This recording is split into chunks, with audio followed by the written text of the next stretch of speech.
ट्रम्पला नक्की करायचं तरी काय आहे? अमेरिकेतल्या लोकांचा पण बळी घ्यायचा की काय असा प्रश्न पडेल आपल्याला.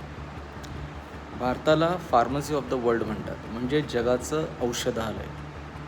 कारण आपण संपूर्ण जगाला मोठ्या प्रमाणात औषधं पुरवतो आणि अमेरिकेत मिळणाऱ्या एकूण औषधांच्या 40% औषधं भारत पुरवतो.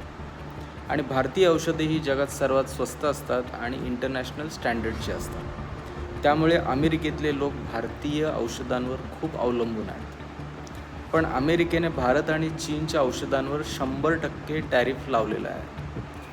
त्यामुळे काय झाले की प्रत्येक औषध हे दुप्पट किमतीचं झालं.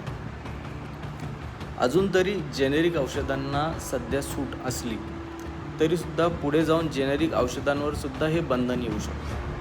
म्हणजे स्वतःच्या देशातल्या लोकांना स्वस्त औषध मिळू नये यासाठी प्रयत्न करणारा हा जगातला एकमेव नेता असावा.